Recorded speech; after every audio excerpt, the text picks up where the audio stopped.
મહારાજે જોબન પગીને કીધું તું, જોબન 3 દિવસ 3 વખત 3 રાતના ઉજાગરા કર્યા. કેટલા રાતના નરેશભાઈ? રૂપેશભાઈ ને? રૂપેશભાઈ 3 રાતના ઉજાગરા કર્યા. જોબન પગીની એવી હાક હતી કે નક્કી કરી લે કે આજે આ વસ્તુ ચોરવી છે, પછી કોઈ બદલી જ ન હકે. અને દબાણનો યજ્ઞ થયો ને એને સાંભળ્યું કે સહજાનંદ સ્વામી સ્વામિનારાયણ ભગવાન તરીકે પૂજાય, મારે એની ઘોડી ચોરવી છે. નક્કી કરી લીધું. અને ઘોડી ચોરવી હોય તો હવે કાળા કામ ક્યારે થાય? કાળા અંધારામાં જ થાય. ધોરે દીએ તો કઈ કાળા કામ ન થાય. જો કે હવે તો કળિયુગ એવું આવ્યું એટલે ધોરે દીએ કાળા કામ થાય છે. બાકી કહેવત હતી, કાળા કામ કરવાની તો કાળી રાતની રાહ જો, એવી કહેવત હતી. અને ભાઈ રાત પડી, જોબન પગી જોયું ત્યાં તો મહારાજની માણકી બધી ઘોડીથી અલગ. કારણ કે સમાચાર મળી ગયા હતા કે ઘોડીનું પાર્કિંગ હોય ને, ઘોડ સવાર, એમાં જે સૌથી અલગ દેખાતી હોય એ જ મહારાજની. અને જોયું ત્યાં તો ખિલખિલાટ કરે. હો ભાઈ, જાતવાન ઘોડી હતી, જેવી તેવી નહોતી. દરિયામાંથી એક દરિયાદેવ એક એવો ઘોડો નીકળ્યો હતો. ને આખું એક ચરિત્ર છે. મેં ઘણી વખત વાત કરીશ કે મહારાજની ઘોડી ક્યાંની હતી, ક્યાંથી આવી, ક્યાંથી ચોરાણી હતી. મૂળ ગોંડલની હતી. જાતવાન ઘોડામાંથી પ્રગટ થઈ અને દરિયામાંથી એક જાતવાન ઘોડો ઉભો થયો અને એનો સંબંધ થયો. એમાં જે જન્મ થયો એ આ ઘોડી. અને કંઈક ઇતિહાસ આવશે ત્યારે વાત કરશું. માણકી ઘણી વખત કરેલો છે ઇતિહાસની વાત.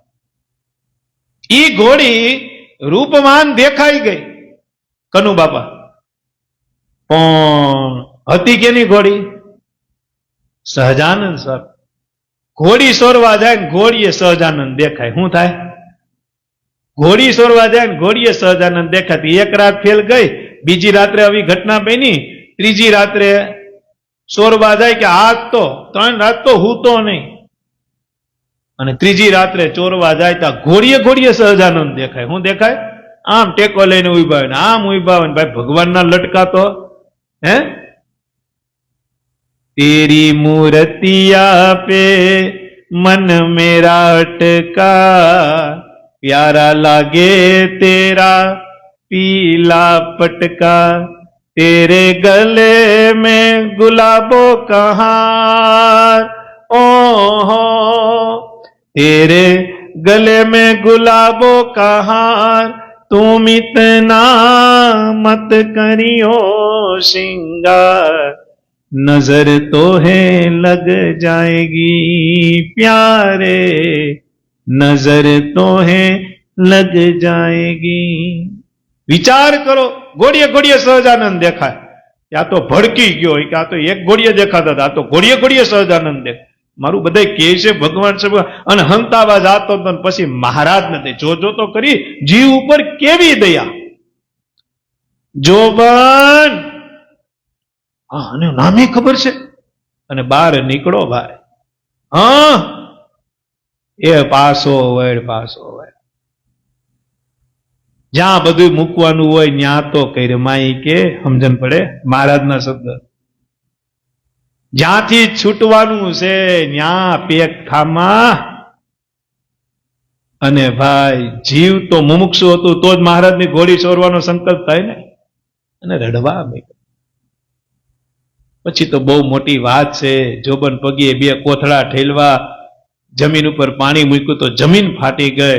પણ કહેવાનું મારું ઈ છે કે ભગવાન સ્વામિનારાયણ કીધું કે મૂકી દે બધું અને જાયગા ત્યાંથી હવાર કરી નાખ. જોબન, હું સ્વામિનારાયણ તને કોલ આપું, તને હું અક્ષરધામ આપી દઈશ, કે હું તને કલ્યાણ કરીશ. અને ઇતિહાસ એમ કહે છે કે 11 દિવસની વાર હતી. ભગવાન શ્રી હરિ તો સોધામ વયા ગયા હતા. અને જયારે 11 દિવસની વાર હતી, જોબન પગીએ ઘરમાં એમ કહી દીધું, દીકરી આજથી 11મે દાડે મને આ પુરુષોત્તમ નારાયણ તેડી જવાના છે. જોબન પગીએ વડતાલમાં જાહેર કરી દીધું કે 11 દી પછી ભગવાન સ્વામિનારાયણ બપોરે મધ્યાહન સમયે મને અક્ષરધામમાં તેડી જવાના છે. સંતોને વાત કરી. સંતો એમ કે હું જોબન? તો કે હા, 1 2 3 4 5 6 7 8 9 10 થી ગયા. 11મો દાડો આવ્યો. જોબન પગી સંતો પાસે ગયા, કીધું સંતો ધૂન કરો. બપોરના 12ના ટકોરે મને સહજાનંદ સ્વામી તેડી જવાના છે. મને 11 દી પહેલા કહી ગયા છે.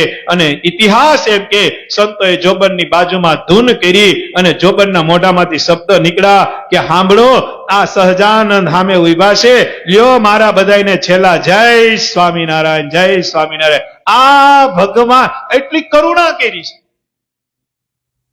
એટલી કૃપા કરી છે.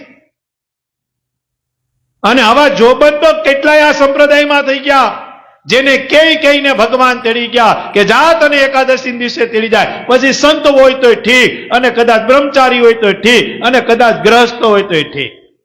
આજ ગામનું આજ મંદિરની વાત લઈ લ્યો તો અમારા વજુ બાપાને ભગવાન સ્વામિનારાયણ ક્યાંય તેડી ગયા. ઇતિહાસ એમ બોલે છે. અમારા કનુ બાપા ઘણી વખત કહેતા હોય કે જયારે જેતપુરના સંતો છેલ્લે આવ્યા ત્યારે વજુ બાપાએ કીધું હતું કે હવે 2-4 દિવસમાં મને તો ભગવાન તેડી જાય. 2-3 દિવસ થયા વજુ બાપાને ભગવાન તેડી ગયા. કેમ ન તેડે? જેને જેનો આશરો એને એની લાજ છે. હું કરવા ન તેડે, ભજે એનો ભગવાન છે.